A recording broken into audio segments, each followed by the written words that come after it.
ओम उमा महेश्वराय नमः। हमारे चैनल पर आप सभी का स्वागत है। शिव महापुराण रुद्र संहिता पार्वती खंड में अध्याय 30 की कथा आज आप लोग सुनेंगे। अध्याय 29 में हमने जाना भगवान भोलेनाथ नट रूप धारण करके हिमालय और मैना के यहाँ आते हैं और मैना से हिमालय से माँ पार्वती का हाथ मांगते हैं, लेकिन शिव जी को बिना कुछ दिए और उनका आदर सम्मान किए बिना ही खाली हाथ अपने द्वार से हिमालय और मैना ने लौटा दिया। उसके बाद वे अत्यंत व्याकुल हो उठे। अब आगे अध्याय 30 में ब्राह्मण वेश में पार्वती के घर जाना। ब्रह्मा जी बोले, हे नारद, गिरिराज हिमालय और देवी मैना के मन में भगवान शिव के प्रति भक्ति भाव देखकर सभी देवता आपस में विचार विमर्श करने लगे।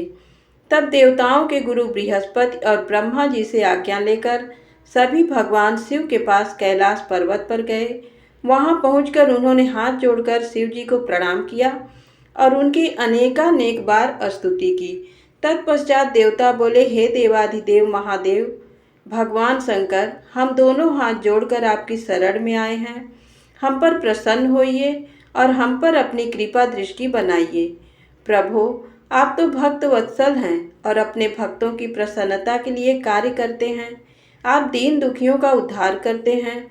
आप दया और करुणा के अथाह सागर हैं। आप ही अपने भक्तों को संकटों से दूर करते हैं तथा उनकी सभी विपत्तियों का विनाश करते हैं। इस प्रकार महादेव जी की अनेकों बार स्तुति करने के बाद देवताओं ने भगवान शिव को गिरिराज हिमालय और उनकी पत्नी मैना की भक्ति से अवगत कराया और आदर सहित सभी बातें उन्हें बता दी। तत्पश्चात भगवान शिव ने हंसते हुए उनकी सभी प्रार्थनाओं को स्वीकार कर लिया। तब अपने कार्य को सिद्ध हुआ समझकर सभी देवता प्रसन्नता पूर्वक अपने अपने धाम लौट गए। जैसा कि सभी जानते हैं कि भगवान शिव को लीलाधारी कहा जाता है, वे माया के स्वामी हैं। पुनः वे शैलराज हिमालय के घर गए। उस समय राजा हिमालय अपनी पुत्री पार्वती सहित सभा भवन में बैठे हुए थे।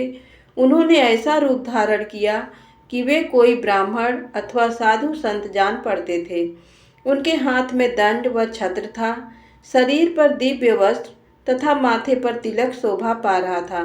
उनके गले में सालग्राम तथा हाथ में स्फटिक की माला थी। वे मुक्त कंठ से हरिनाम जप रहे थे। उन्हें आया देखकर पर्वतों के राजा हिमालय तुरंत उठकर खड़े हो गए और उन्होंने ब्राह्मण को भक्ति भाव से साष्टांग प्रणाम किया। देवी पार्वती अपने प्राणेश्वर भगवान शिव को तुरंत पहचान गई। उन्होंने उत्तम भक्ति भाव से सिर झुकाकर उनकी स्तुति की। वे मन ही मन बहुत प्रसन्न हुई। तब ब्राह्मण रूप में पधारे भगवान शिव ने सभी को आशीर्वाद दिया। तत्पश्चात हिमालय ने उन ब्राह्मण देवता की पूजा आराधना की और उन्हें मधुपर्क आदि पूजन सामग्री भेंट की, जिसे शिव जी ने प्रसन्नता पूर्वक ग्रहण किया। तत्पश्चात पार्वती के पिता हिमालय ने उनका कुशल समाचार पूछा और बोले, हे विप्रवर, आप कौन हैं? ये प्रश्न सुनकर वे ब्राह्मण देवता बोले, हे गिरिश्रेष्ठ, मैं वैष्णव ब्राह्मण हूँ और भूतल पर भ्रमण करता रहता हूँ। मेरी गति मन के समान है, एक पल में यहाँ तो दूसरे पल में वहाँ। मैं सर्वज्ञ परोपकारी शुद्ध आत्मा हूँ। मैं ज्योतिषी हूँ और भाग्य की सभी बातें जानता हूँ। क्या हुआ है, क्या होने वाला है, ये सब कुछ मैं जानता हूँ। मुझे ज्ञात हुआ है कि आप अपनी दिव्य सुलक्षणा पुत्री पार्वती को, जो कि सुंदर एवं लक्ष्मी के समान है, आश्रय विहीन कुरूप और गुणहीन महेश्वर शिव को सौंपना चाहते हैं। वे शिवजी तो मरघट में रहते हैं। उनके शरीर पर हर समय सांप लिपटे रहते हैं और वे अधिक समय योग और ध्यान में ही बिताते हैं। वे नंग धड़ंग होकर ही इधर उधर भटकते फिरते हैं। उनके पास पहनने के लिए वस्त्र भी नहीं है। आज कोई उनके कुल के विषय में भी नहीं जानता। वे स्वभाव से बहुत ही उग्र हैं। बात बात पर उन्हें क्रोध आ जाता है। वे अपने शरीर पर सदा भस्म लगाए रहते हैं। सिर पर उन्होंने जटाजूट धारण कर रखा है।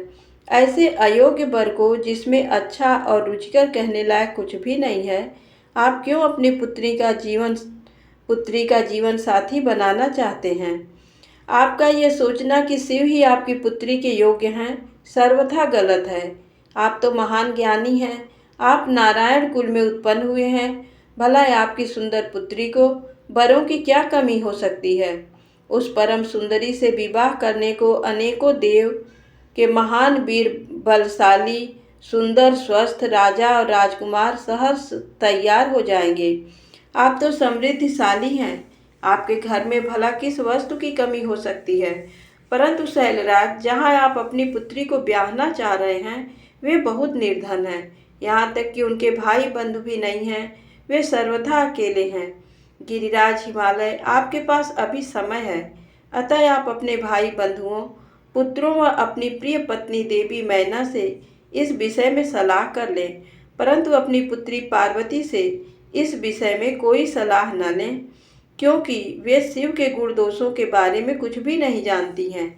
ऐसा कहकर ब्राह्मण देवता, जो वास्तव में साक्षात भगवान शिव ही थे, हिमालय का आदर सत्कार ग्रहण करके आनंद पूर्वक वहाँ से अपने धाम को चले गए।